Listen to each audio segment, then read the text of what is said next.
Okay, so let me start this off by saying this. This TV show, I've never read the comics, so I don't know anything about the comics, but I assume that the comics are somewhat, like this, but I cannot. I'm only on season. I'm only on episode four. I've only managed to make it through half the season so far. I started watching it last night. I watched the first three episodes last night. Watched the fourth episode. Well, I'm watching the fourth episode currently, but Jesus, the stuff that this TV show is displaying is scary because it's like so much of what it promotes, so much of what it tries to identify itself with is what is so damaging about today's culture. All right, let me just give you, and this is just me watching the first four, not even the first four episodes, the first three and a quarter of episodes, and haven't even watched the entire thing. But this is like my midway. These are my thoughts midway through the first season, but it promotes so much of what I dislike about society today. I mean, men are murderous dicks with no with no conscience, with no remorse, with no empathy. They're just out murdering little kids, because it's pretty much sport. They view it as a sport because when you watch the interaction with the little kid and the first couple of hunters that he interacts with, and it's like they're smiling, they're getting off on this, they're having a good time doing this. So it's not like they're doing it as a job. It's almost like they're enjoy doing this because they're sadists. They're hunting for sport. It's not so much for for protection, for survival. It's for sport, right? And my memory is shoddy, so I'm going to touch on as much as I can remember, as much as because I was sitting there packing my brain full of this information, trying to remember most of it so I can talk about it. But because there's a lot wrong with just the first four episodes that I've seen, and I haven't even made it through this first season yet, and this is just the first four. So that aspect I hate. Okay. And then it's the Contagion style storyline that they had going on where people were so, which I 100% agree with. I think people's fears tend to get them to do things that may be immoral or may be irrational, but it is a very accurate depiction of how far people are willing to go to themselves survive. They're willing to murder people. They're willing to do whatever they need to do. Like it's crazy. It's crazy.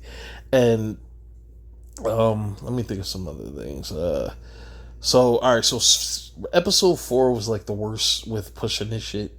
It's the feminist thing where we can live in a world without men. Men aren't as useful, or men aren't as necessary as we once believed, and I can't wait for them all to be gone. That's pretty much what I'm getting from that character Amy in episode four. I keep saying seasons. In episode four, that's what I keep getting from that character is we can live without men because her daughter, who is one of the kids they call hybrids. So the daughter comes downstairs and she's listening to what the mother's listening to, and she was asking her questions, and one of the questions she asks is, why are they called the last men? And she said, I don't know, it's just what we call them. Silly name for silly people. This is what she said. She said it's a silly name for silly people. All right, and when they mean men, they're not talking about humankind. They're talking about men.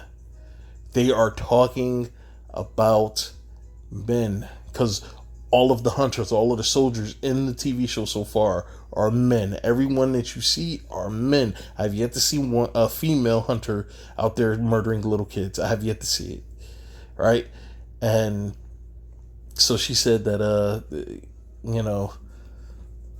it's a silly name for silly men, just throwing stones at men once again. And then later on in the episode, when we catch up with them again, I guess they're scavenging or scrounging, and they're trying to transport some stuff, I guess, back to where they live. I'm not sure.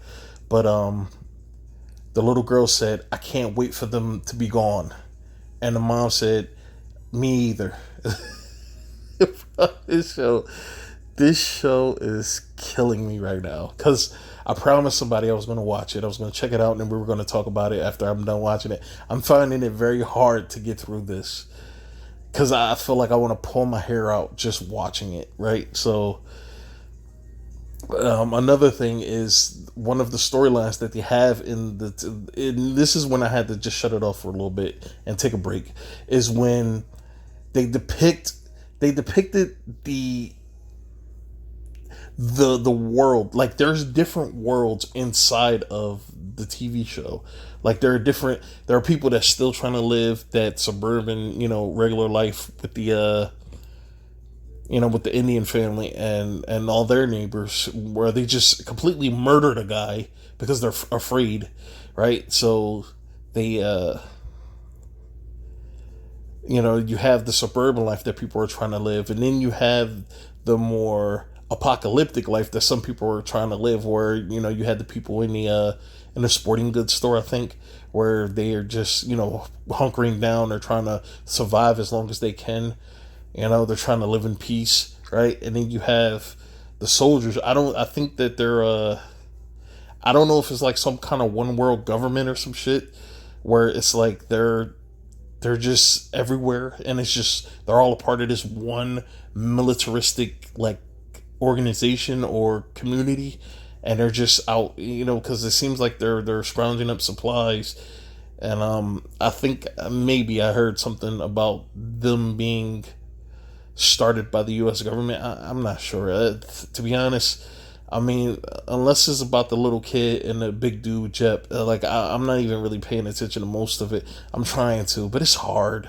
It's hard. Like, a lot of times when my mind feels like people are trying to shove shit in my head to make me think a certain thing, I instinctually just reject it. And it's really hard and really cringe for me to sit there and watch it, right? But back to what I was saying, right? So one of the worlds inside the TV show is a world where kids run shit, right? So when Gus, which is the main character's name, the little kid, and Jep, which is the big dude, I'm trying so hard.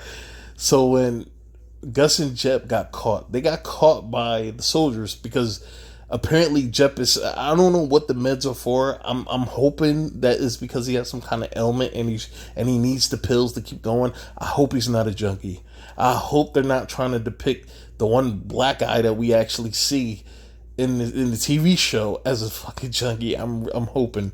I am hoping. But it's like he needs specific pills. Now, he could still be a junkie, but I'm hoping that it's like some kind of illness or some kind of sickness. Again, I haven't read the comics, so I don't know if they touch on things like this, and I still haven't watched the rest of the season. And I'm hoping at the end of the season they'll talk about what the pills are. But I'm hoping he's not a fucking junkie. That would make me so fucking mad. But apparently they got caught because the guy needed more pills, and Gus, who can smell shit, everything. He can smell people, he can smell pills, he can smell food from miles on out, which is fine. I'm not nitpicking about that, but he smells the pills inside of crates, and instead of Gus getting on a train, which it would have been just like, that would have furthered the story, but again, we have to have a fucking interruption, and Jep grabbed Gus. They went to go find the pills, and he ended up getting caught because of some fucking reason. He needed those pills, which they still haven't explained what the pills are for. Which I would have been fine with them saying it as soon as the kid ate the pills in the second episode, I believe, I would have been fine with them saying with Jep saying to the audience what the pills were for, so that way we can understand how important they are. Because right now we're just going off of assumption, and that shit is annoying because it's like this kid could have been in Colorado, he could have been fine if they would have had the pill, like if they would have just left the pills alone and went on about their lives. But no, for some reason the pills were super important. They're building up this intensity or this tension with the pills. I don't understand why, but back to the world where kids are living. There are no parents, and I just got finished watching a scene where the kid asks, "Where are your parents at?" And they said, "We don't have them. We don't need them.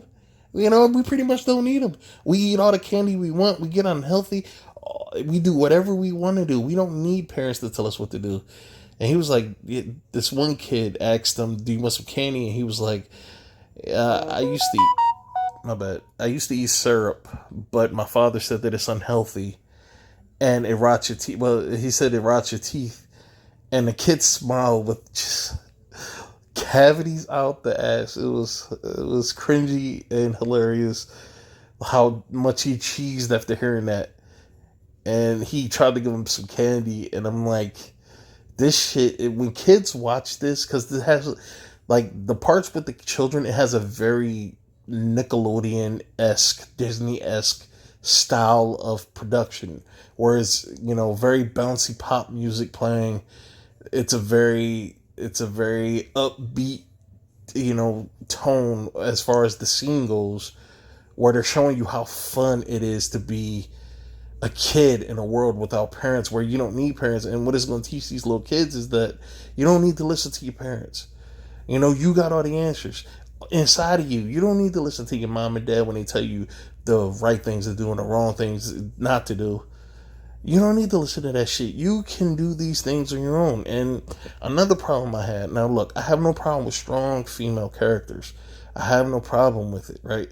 So when Jep and Gus got caught and they were being transported wherever they were being transported, they were intercepted by, they call themselves the Animal Army.